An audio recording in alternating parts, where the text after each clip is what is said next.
Έχοντας φτάσει πλέον στον Απρίλιο και συμπληρώνοντας ένα χρόνο από την περίοδο της πανδημίας, η όποια ευκαιρία να ξεφύγουμε λίγο αποτελεί πραγματικό οξυγόνο. Φυσικά, οι συνθήκες παραμένουν τέτοιες που θα πρέπει κάθε μας έξοδος να προσαρμόζεται σε νέα δεδομένα, οπότε η φύση γίνεται αυτόματα ο νούμερο 1 προορισμός. Έτσι, με την θερμοκρασία να θυμίζει έντονα άνοιξη, αποφασίσαμε να κινηθούμε στο βουνό των Μουσών, τον Ελικόνα, για να φορτίσουμε λίγο τις μπαταρίες μας και να μαζέψουμε όσο γίνεται περισσότερο ήλιο. Μαζευτήκαμε λοιπόν στο γνωστό σημείο συνάντησης για έναν πρωινό καφέ, για να ανοίξει λίγο το μάτι και σύντομα στην παρέα μας προσθέθηκε και μια πιο ιδιαίτερη παρέα με ξεχωριστό χαρακτήρα.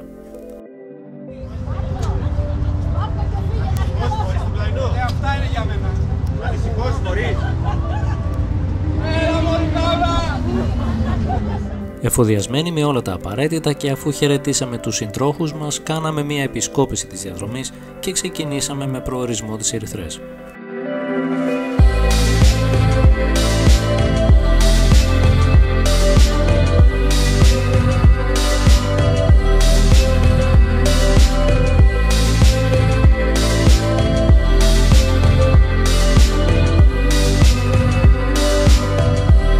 Ο Ελικόνας είναι οροσειράς στον ώμο Βιωτίας, έχει υψόμετρο περίπου 1750 μέτρα και απέχει από την Αθήνα περίπου μια μισή ώρα, κάνοντάς τον έτσι έναν πολύ προσιτό προορισμό για μονοήμερη εκδρομή. Μπορεί ο Παρνασσός να είναι ο πιο γνωστός στους περισσότερους, αλλά ο Ελικόνας είναι ένας παρθένος ορεινός προορισμός γεμάτος από έλατα και βελανιδιές.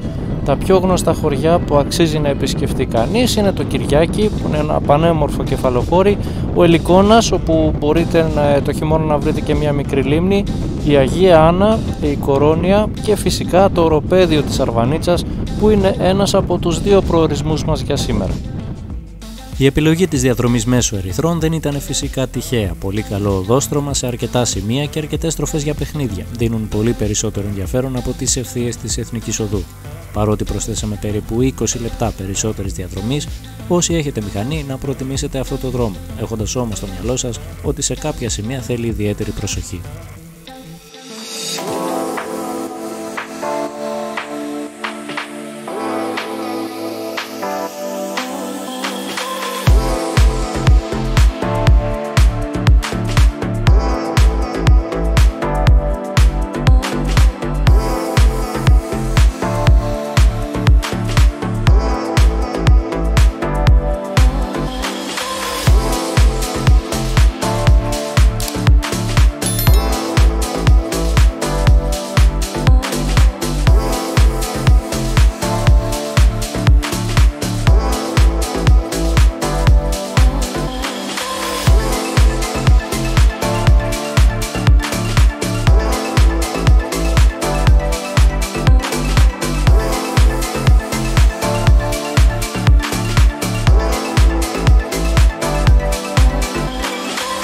Αμέσως μετά τις Ερυθρές κινηθήκαμε ανατολικά προς τις παρυφές του Ελικόνα. Ο δρόμος είναι τυπικός επαρχιακός, ήσυχος και χωρίς πολλές συγκινήσεις. Είναι μια διαδρομή που από τα πρώτα χιλιόμετρα απλά σε ηρεμεί. Ακολουθείς το δρόμο που περνά μέσα από καλλιέργειες και διάφορα μικρά χωριά και απολαμβάνεις τη χαλαρή οδήγηση μέχρι να αρχίσεις να ανεβαίνεις προς το αρκετά πιο ενδιαφέρον κομμάτι της οροσειράς. Σύντομα βρεθήκαμε στη Θήσβη, που για μένα είναι το σημείο από το οποίο ξεκινάει μια εντελώς διαφορετική διαδρομή.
Θυμάμαι την πρώτη φορά που είχα έρθει εδώ και είχα δει από πριν φωτογραφίες στο ίντερνετ της Αρβανίτσας με το πυκνό το κρασίδι και τα ψηλά τα έλατα. Και όταν ήρθα εδώ βλέποντας τις ανεμογεννήτριες και το σκληρό έτσι αυτό το οποίο, σκεφτόμουν πως μάλλον είχα χάσει τον δρόμο. Και αυτό σε καμία περίπτωση φυσικά δεν θα ήταν και πρωτότυπο. Δεν ήξερα όμως τι με περίμενε μερικά χιλιόμετρα πιο κάτω και θα σας το δείξω σε λίγο.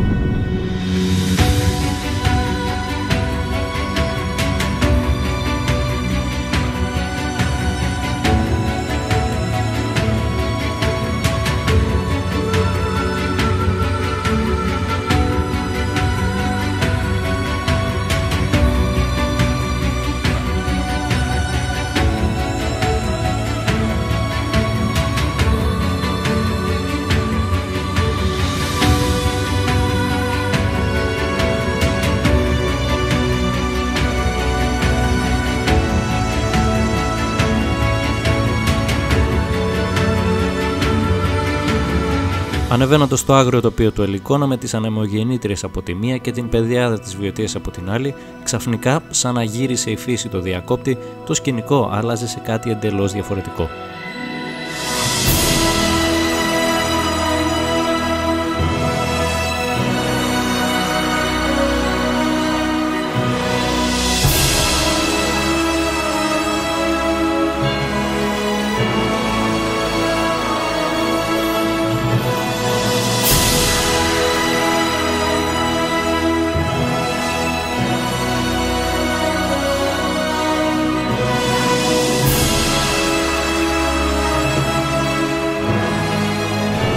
Τώρα καταλαβαίνω γιατί ζούσαν σε αυτό το βουνό οι Ενεαμούσες.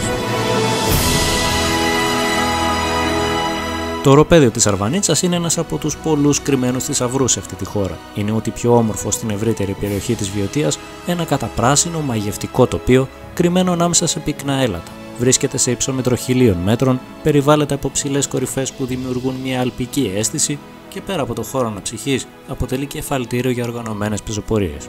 Κατά τη μυθολογία, ο Ελικόνας ήταν το βουνό που κατοικούσαν οι 9 μούσες. Στο ομώνυμο χωριό μάλιστα βρίσκεται και το άλσος των μουσών, στο οποίο κάποτε υπήρχαν και πολλά αγάλματα που με τα χρόνια δυστυχώς χάθηκαν. Γενικότερα, είτε η βόλτα σας περιοριστεί στο οροπέδιο είτε σε κάποιο γειτονικό χωριό, σίγουρα θα έχετε πολλά να δείτε και να δοκιμάσετε. Έτσι καλώδια έχεις? Για ποιο πράγμα? Για μπαταρία. Γιατί δεν θα πάρεις μπροστά? Στη μοτοξυκλίδωση, το μηχανοκλείδωση του Ναι, το βλέπω, το έχει φώτα. Ναι, έχεις βάλει το πάρκινγκ. Ναι. Έχεις για μάχα τρομάρες. Ούτε δεν έχεις.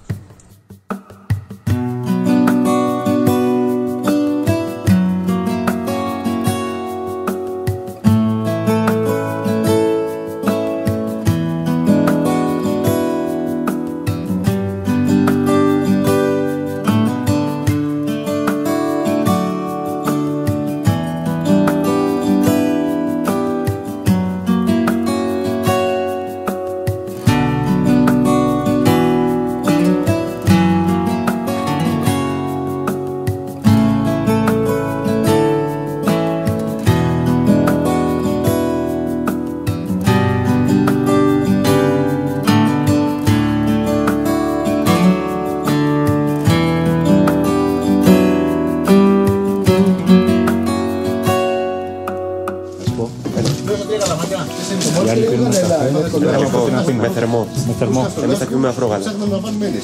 Θα λιθωρήσει. Θα το βγουν τα σπράδια έξω. Πολύ μ' αρέσει. Και ξέρεις τι θα γίνει? Μας πούν και πορτοπαρτάκιδες μετά. Ότι μόνο για εσάς και καλοί είστε. Πέρα από αυτό. Και τα λοιπά. Αλλά ζω γι' αυτό. Πάλι εγώ θα την τραβήξω. Ναι.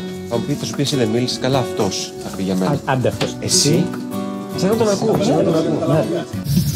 Εγώ έχω βγάλει παπούτσια θα πει. Σπρεσάκι, φρέντο. Ρούφα, κουκούτσινα. Δες τα σπράδια από τη φάτσα του. Αυτό είναι να το βάλεις τώρα πλάνο, δίπλα ακριβώς από τον Πάρνονα. Έτσι κοίταγε μέσα το κράνος. Νομίζω είναι χειρότερο αυτό. Δεν δείχνει ο Έλληνας.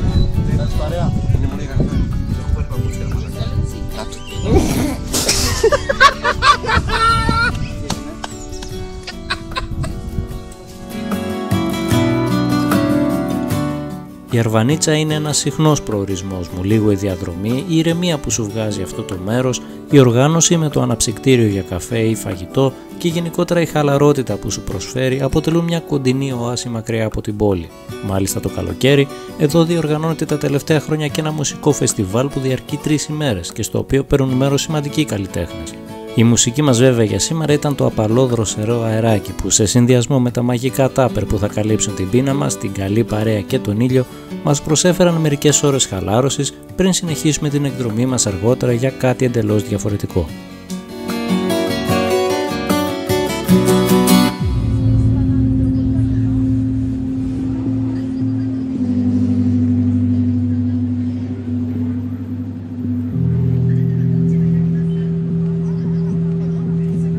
Η αλήθεια είναι πως λίγοι θα περίμεναν η Βιωτία να έχει μέρη σαν αυτό που πάμε τώρα. Ένα μέρος καλά κρυμμένο, αλλά και σχετικά εύκολα προσβάσιμο που ξέραν λίγοι, αλλά μπήκε στο χάρτη τα τελευταία χρόνια με την προσπάθεια των ντόπιων. Βρίσκεται λίγο πιο έξω από το χωριό Πέτρα, ένα μικρό γραφικό χωριό, μόλις λίγα χιλιόμετρα μακριά από την Αλίαρτο. Και αν βρεθείτε στην περιοχή, νομίζω πως αξίζει να κάνετε μια μικρή παράκαμψη και να πάτε εκεί που θα πάμε και εμείς. Από τη στιγμή που τα παιδιά αποφάσισαν να οδηγήσω εγώ το γκρουπ, ήταν επόμενο να χρειαστούμε επιπλέον οδηγίες για το πώς θα φτάσουμε στο κεντρικό δρόμο προς την Πέτρα. 2 ντόπιοι προσφέρθηκαν να βοηθήσουν, αλλά καλά πήγε και αυτό. Έλα ρε μαλάκα. Με πέταξε ξαφνικά και που πήγαινα στον δρόμο, με πετάει στο πουθενά, χωρίς δρόμο, ξαναβγαίνει δρόμο και μου λέει τώρα 8 χιλιόμετρα να κάνω κύκλο. Ενώ πριν ήταν στα 4. Παιδιά μου. Πραγματικά δεν το ξέρω. Απορώ πως έγινε. Να κάνουμε μια ερώτηση, καλησπέρα. Εσύ σταμάτησε εκεί. Οκ. Ό,τι έμαθα εγώ γαλλικά γάμο. Μόλις περάσατε το Ψηλάδι. Α, θα λέει στο Γιώργο, εντάξει. Μετά τον Ψηλάδι Θα λέει και στο Γιώργο, οπότε αν θα έρθουμε θα μας πει. Μόλις περάσατε το Θα λέει και κι άλλο. Λοιπόν, εγώ πάω που μου λέει αυτό τώρα. Θα σας βρω εκεί να σταματήσω. Είναι κανένα 20 λεπτό περίπου από εδώ. Τόσο τρέχετε εσείς, εγώ θα κάνουμε με γέροντας. Μάλιστα, καλά.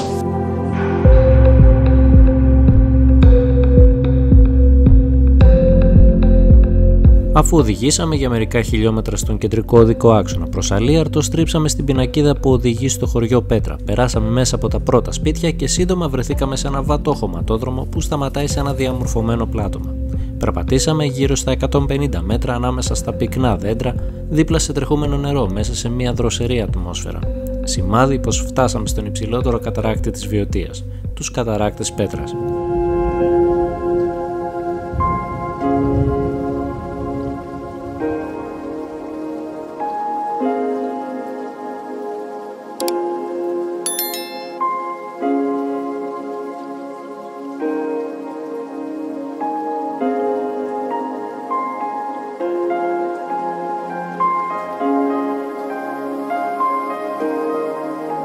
Ο καταράκτης έχει 3 τμήματα. Το πρώτο, έναν καταράκτη που πέφτει με ορμή από την πλαγιά του Ελικόνα, σχηματίζοντας μια μικρή λίμνη. Μετά το νερό χωρίζεται σε 2 μικρότερους και τέλος το νερό σχηματίζει ένα μικρό ποτάμι που τρέχει παράλληλα με το μονοπάτι. Το μέρος ήταν απομονωμένο και άγνωστο μέχρι που διαμορφώθηκε πριν από περίπου 10 χρόνια από τον Δήμο Αλιάρτου και έτσι αυτός ο μικρός θησαυρός αρχίζει σιγά σιγά να παίρνει τη θέση του στα μέρη της Ελλάδας με τη φυσική ομορφιά που αξίζει κανείς να επισκεφτεί. Και πραγματικά αξίζει να το επισκεφτείτε με την παρέα ή την οικογένεια και θα διαπιστώσετε πως είναι ένα πραγματικά μαγευτικό σκηνικό. Με την ώρα να έχει περάσει, ξεκινήσαμε για την επιστροφή μας με μια γλυκόπικρη γεύση αφού ακόμα παραμένουμε περιορισμένοι σε κοντινές εξορμήσεις. Σύντομα όλα αυτά θα αλλάξουν και θα μπορέσουμε να γυρίσουμε ξανά όλη την Ελλάδα και να απολαύσουμε τις ομορφιές που έχει να μας δώσει.